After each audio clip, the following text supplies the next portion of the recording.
Hi, everybody.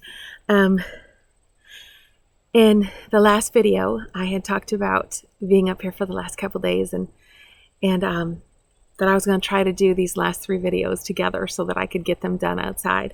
So I took a little break and had to put on a sweater. It's a little bit chillier than I thought. And so we're back. And so for you, it's tomorrow. And I hope you have a wonderful today, which is tomorrow. All right, let's open in prayer so we can get back started into the Word. Father, thank you for this time of just allowing me to be set aside to read your Word and study it. What a privilege, what a beautiful thing. Father, I pray that you grant that same thing to my friends who are watching. Lord, let them find the time and the space, carve a hole in their day to just pull them in close to you. In Jesus' name, amen. Now, the ironic thing about this next one is this I am statement is, I am a Sabbath keeper. Okay. Are you finding it funny from what I told you? I am having a really, I don't want to say a bad time because I'm okay.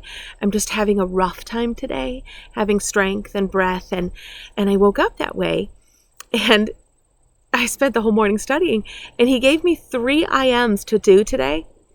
And all of them are like, God, I can't do them. And all of them are relevant to what is happening. Just this little bit of that I'm experiencing my body today. God is using it to help me understand the Word better. That's the kind of God that we have. That's the kind of intimacy that he takes anything he can in our life to reveal himself.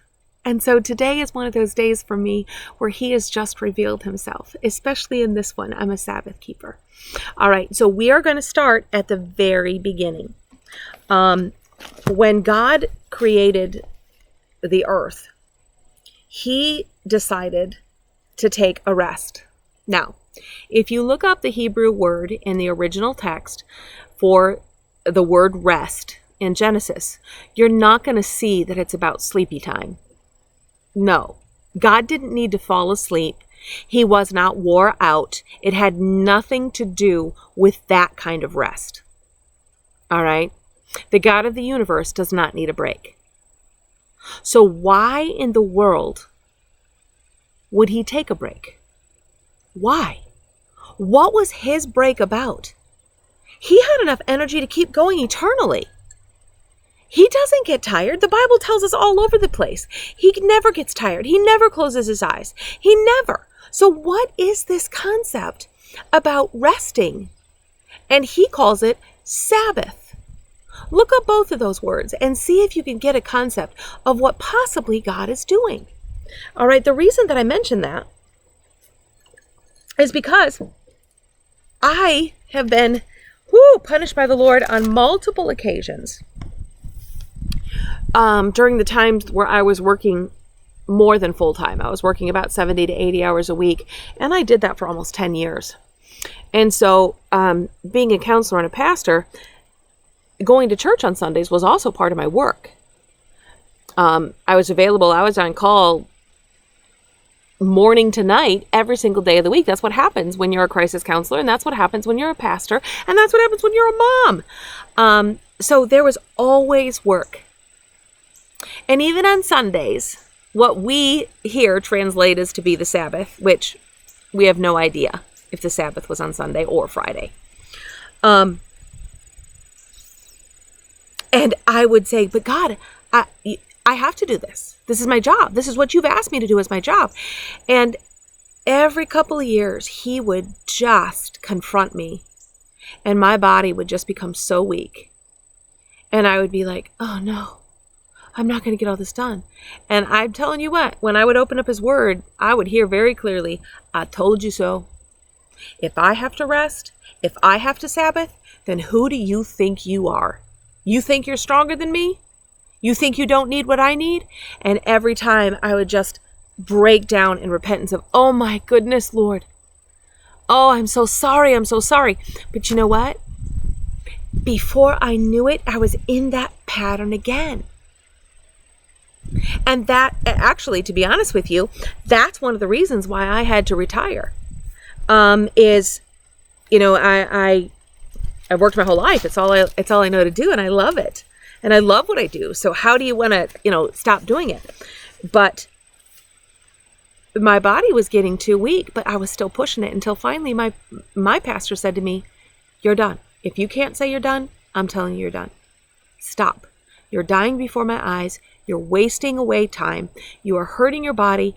And I was like, oh, shoot. I did it again. So keeping the Sabbath is something that I have struggled with my entire life. My entire life. I did not, and I'm getting much better at it now. I did not have any concept what biblical Sabbath and biblical rest meant and how to do that or put that into my agenda. So that's what we're going to look at today. And we're going to look at some hard pieces to deny, because no matter what excuse, and I'm speaking to the choir here, no matter what excuse you might have to not take a Sabbath,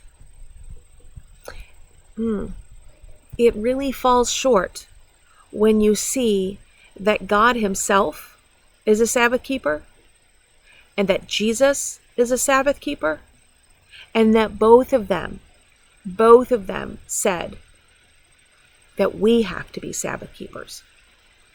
Okay, so hopefully at the end of this, taking a Sabbath isn't going to be quite as hard. Let's look at our first verse, and we're going to be in Genesis chapter 2, and we're going to look at verses 2 and 3 so you can see this place in the Bible of where it is. "And by the seventh day God completed his work which he had done, and he rested." Okay, that's a weird word. He rested on the seventh day from all his work which he had done. Then God blessed the seventh day and sanctified it, because in it he rested from all his work which God had created and made. Okay, this is hard to unravel, so let's start to unravel it. Okay, we know it starts out, God completed his work. He completed it in 6 days. So on day 7, he said, "I'm going to declare a holiday." Weird, isn't it? Just a couple weeks ago, we talked about how God calls us a celebrator. Well, here it is. He is definitely a celebrator himself. He said that he was going to take a rest on the 7th day.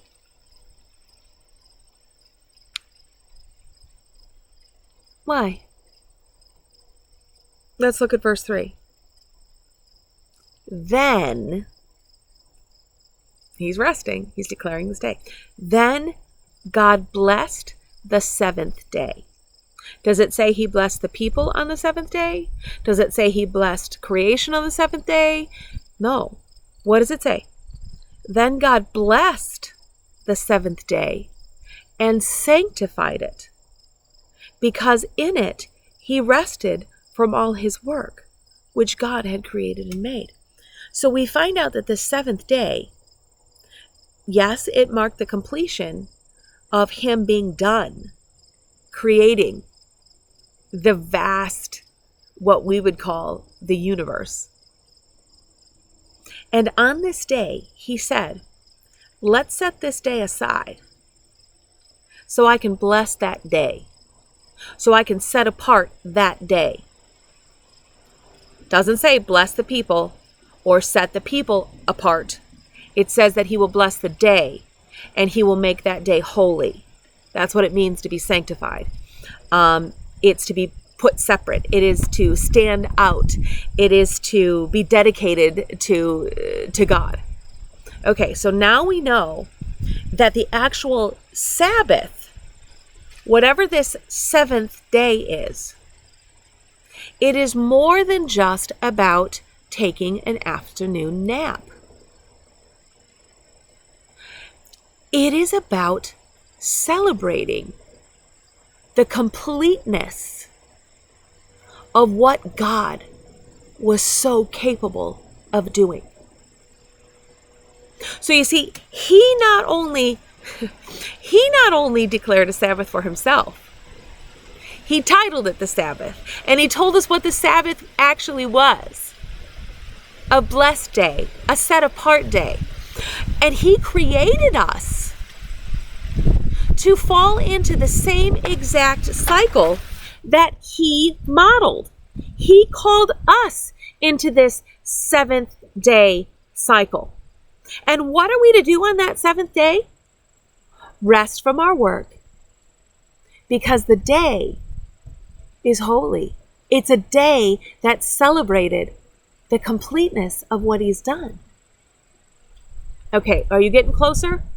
All right, let's look again. We're going to go to Exodus because, we're going to see all of these Old Testament ones. We're going to try to save some time to do a couple New Testaments. So I'm going to start reading a little bit faster and talking maybe a little less. All right, we're going to be in Exodus chapter 20. Go there real quick.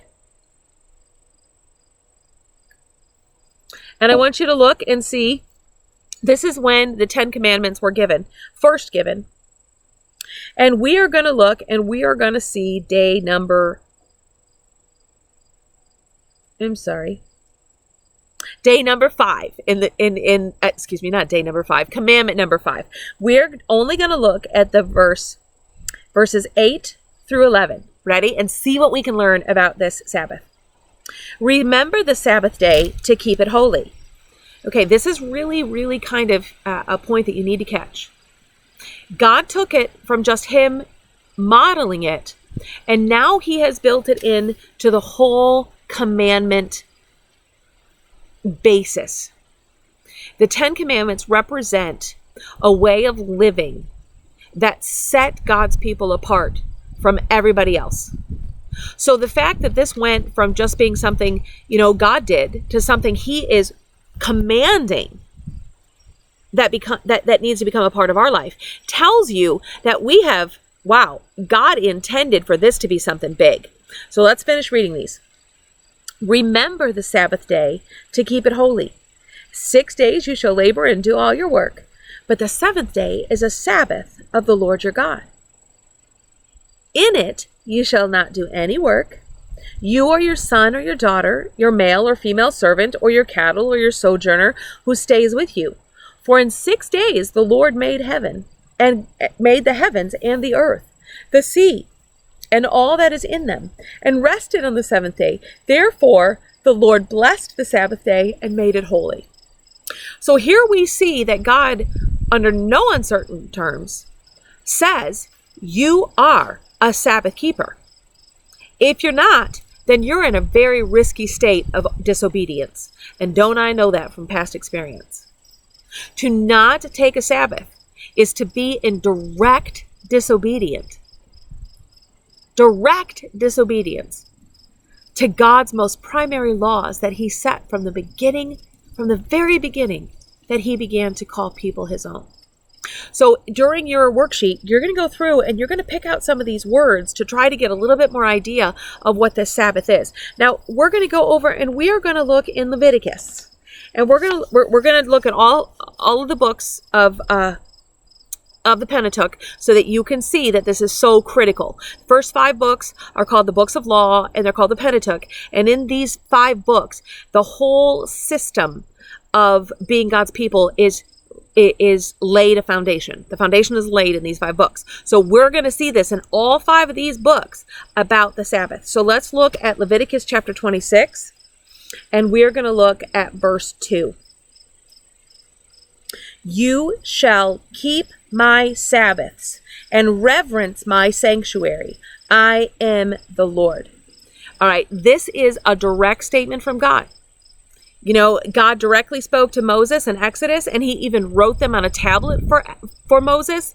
So we know that God is doing this message. And again, here in Leviticus, this is God speaking in first person. And he's saying, you're going to keep the Sabbath. And you are going to revere my sanctuary. I am the Lord your God. So once again, he takes up his position of his authority. I did this. I created this. And as my person, as my loved one, as my beloved, you are going to do it. And you're going to keep doing it until you actually finally understand how important it is. You see, what I did is I waited to try to figure out, well, what are you supposed to do on Sabbath? And that's where I became disobedient. I thought I had to understand the Sabbath before I could do the Sabbath. That's not in here. You do the Sabbath as an act of obedience, and you treat it as the celebration that God intended, that He Himself celebrated with all of creation. And you do it. And you do it. And eventually, I believe the understanding will come. Don't wait to start a Sabbath. Don't wait to become a Sabbath keeper until you think you have a grasp on what it means. Do it. Do it out of obedience, and let Him provide the rest. All right, we're going to look at Deuteronomy really quickly. Actually, you know what? I'll just refer Deuteronomy chapter 5. And if you look at verse 15, it is Moses recapping the 10 commandments. So it is repeating what we learned in Exodus. It is saying, on this fifth day, on this fifth commandment, you are required. I am telling you, you must keep the Sabbath. Okay? So that covers, there's nothing left. There's nothing left in secret. There is no way to question whether or not this is from God or not. Yes, He calls us a Sabbath keeper. Now let's look a little bit deeper into some different passages. Let's go to one more Old Testament passage. Let's go to the book of Isaiah. And we are going to look in Isaiah chapter 56. And we're going to look at verses 1 and 2. And then verses 6 and 7. And this is a little bit different than the ones that we've been doing up to this point. This is the Lord speaking in first person. This is Him speaking His words through the mouth of Isaiah. But it is in first person, God. Isaiah, his lips are what's moving, but the message is from God personally. So let's see what God has to say here to the people. Verse 2 and 3. How blessed is the man who does this, and the Son of Man who takes hold of it, who keeps from profaning, that's an odd word to put before this, who keeps from profaning the Sabbath, and keeps his hand from doing any evil. We're going to stop there and hop to our next. But I want you to see that. Did you see what it said? Blessed is the man who does this. What is this? Blessed is the man who holds the Sabbath sacred. Blessed is the man who keeps the Sabbath. There's a lot of hidden things.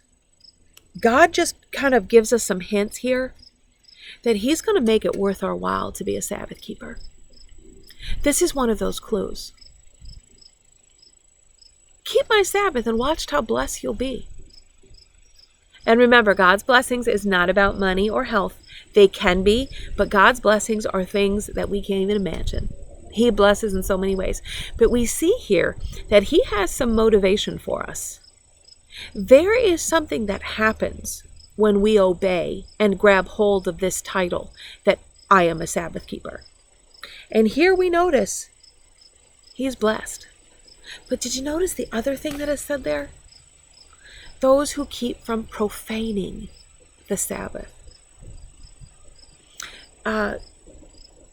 Profanity is the name used for ugly speech or filthy speech. So we can't help but draw the inference that God is saying, don't ugly up my day. Don't put any evil. Don't you put your own agenda in my Sabbath. Don't do it. It's mine, not yours. He's saying, I said it, you obey it. And it'll be worth it. But don't you dare profane it and make it look ugly. All right, now let's go to some New Testament and see what happens, because Jesus had a lot to do with helping the people transition from the Old Testament laws to Him saying, I have fulfilled these laws, and yet still upholding the doctrine of God.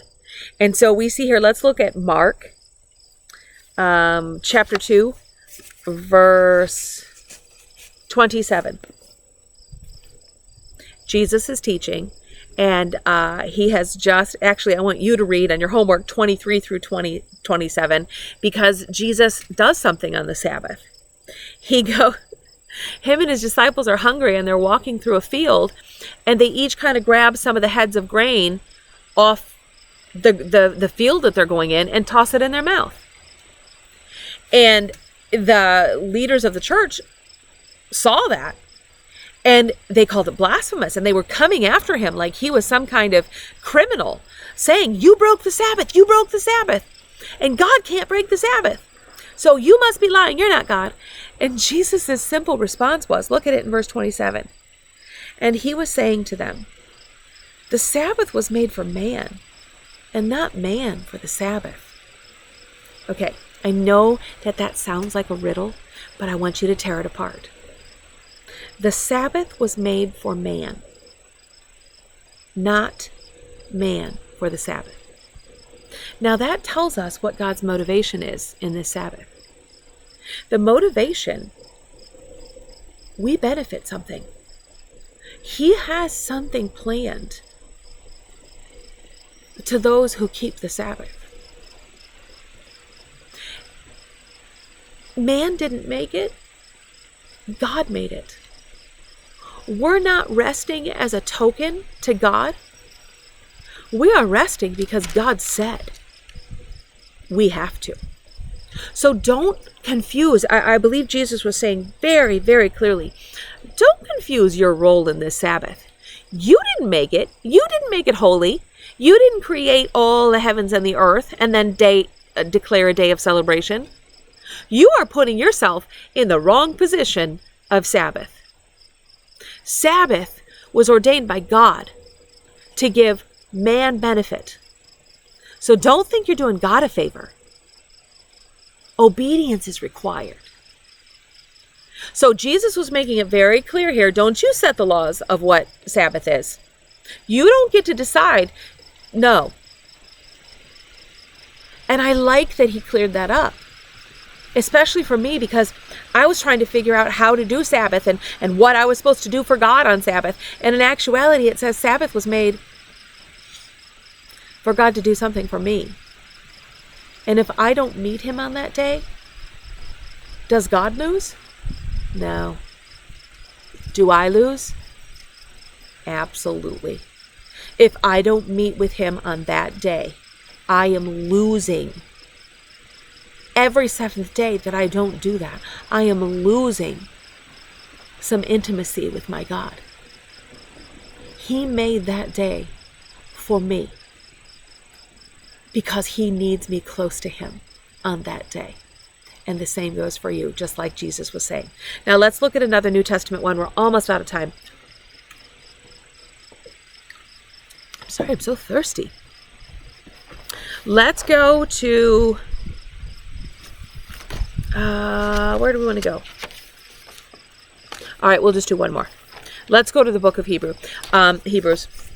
There are so many more places in the Gospels where Jesus talks with the people about what the Sabbath is and why it's important and how that transitions and the true flavor of Sabbath, not the law of Sabbath. And he tries to teach them. So in your worksheet, you're going to have time to be able to go to all those places in the New Testament where Jesus is illustrating and speaking and defining and obeying Sabbath. All right, let's skip to Hebrews. And this is, Jesus is well ascended and the early church is now established. And this is a teaching to remind the churches how they are to behave and what they are to do and what they're not to do. And, without all these letters that would get to them, they would really have no idea of what they needed to change and not change and forfeit and gain and all this stuff.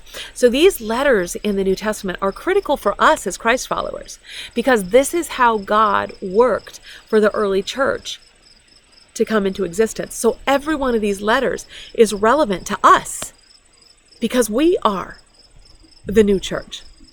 We are the church that was established when Jesus came as the Messiah. Okay, so here we go. We're going to look at Hebrews chapter 4, and we are going to look at verses 9 through 11. Here we go. There remains, therefore, a Sabbath rest for the people of God. For the one who has entered his rest has himself also rested from his works, as God did from his. All right, do you see here that he is saying, hey, Sabbath isn't over just because Jesus doesn't walk the earth anymore. You are still required to Sabbath. Just because Jesus has died, Jesus kept the Sabbath. Just because God is in heaven, he kept the Sabbath. So just because they're not visible doesn't get you off the hook of not having a Sabbath. So when God and Jesus take their own word and obey it, this is huge. Sabbath is not something light. No. Both Jesus and God mimicked it, exampled it. All right. So this is what he's teaching to the church. He's telling you, you're not off the hook with not having the Sabbath just because Jesus is in heaven.